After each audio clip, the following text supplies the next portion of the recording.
Hello everyone, Kim here with Winey Women. Wanted to do a post-conference from the 2012 Drink Local Wine Conference that was held last weekend in Denver. My friend Cynthia and I went up to that, and I'm so glad that we took the time to go to that because it was very, very interesting. So if you ever get a chance to go to one of those, I highly recommend it. I don't know where it's going to be next year, but they've already done Texas, Virginia, and Missouri, which comes to find out that Missouri is like one of the oldest places making wine here in the United States. So that's kind of cool. I wish I could have gone to that one. So I'm anxious to find out where the next one's going to be so I can hopefully plan to attend that. But I just wanted to go through some of the things that we did that day so you kind of get an idea of what happened. The first one, we had 3 sets of panels that talked about 3 sets of different things. So the first one was Colorado's terroir and challenges of high altitude. And I really found that panel to be very interesting because they had, like, you know, a viniculturist there and some winemakers and all that other stuff, or sorry, not winemakers, but grape growers.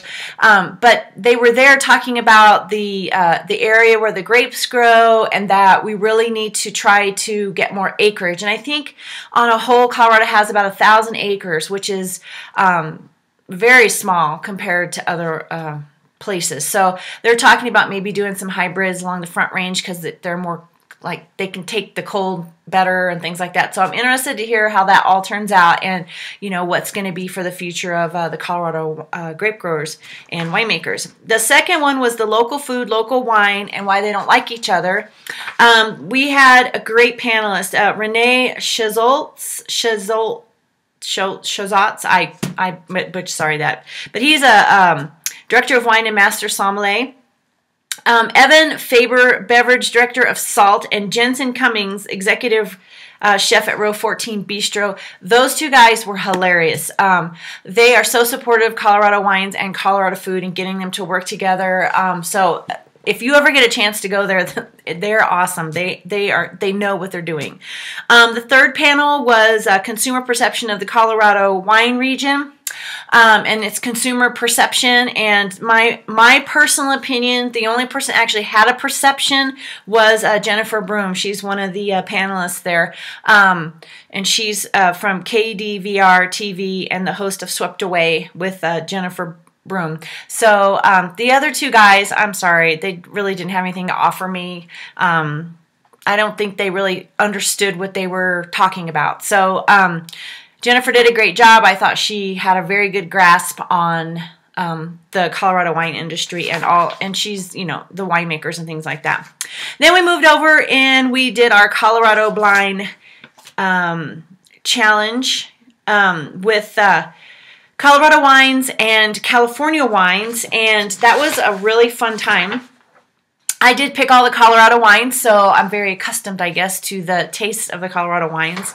Not sure if that's good or bad, but we paired a Guy Drew Riesling with a Bonterra California Riesling, and we paired a Bookcliff Viognier with an Arrowhead Viognier, and Turquoise Mesa Cab Franc with a Langen Reed Cab Franc. One of the funniest moments, and I don't have the judges' names here, I probably could try to find them, but it would take me more time. But anyway, I think it was the Viognier that may have had a little too much oak in it from the California side, and she was talking about how she doesn't know why people put so much oak in their whites. It's like, you know, 44 double D of a bra of a woman, so it's just overkill. So anyway, it was really funny the way she had talked about that. Then the last thing we did, which was too much fun, was the Colorado Twitter Taste-Off. And you had to go, there were 23 tables of wines / and or meads that were there. And you had to go around, you had to taste them, and you had to tweet about them. And somebody won, her name is Jess, I believe, won the best tweets. I got called out on one of my tweets because I didn't use any punctuation, and they thought it was funny. And you'd have to go back and read some of my stuff to find that. But anyway, The best, the winners of those wines were, the best white was the Guy Drew's Pinot Gris 2011. It was very good. The best red was Ruby Trust Smuggler, the Smuggler 2009. Those guys, you need to watch for them because Ruby Trust is an up-and-coming, they just launched their first wine and it is amazing. So they're in Castle Rock. If you get a chance, go see them. Tell them Winey Women sent you. People's Choice was the 2011 Guy Drew Pinot Gris, and then the best, or the media's choice, was the Redstone Meadery Nectar of the Hops mead. That one was not good for me, but the one mead that they did make was the black raspberry, and that was bueno. It was awesome.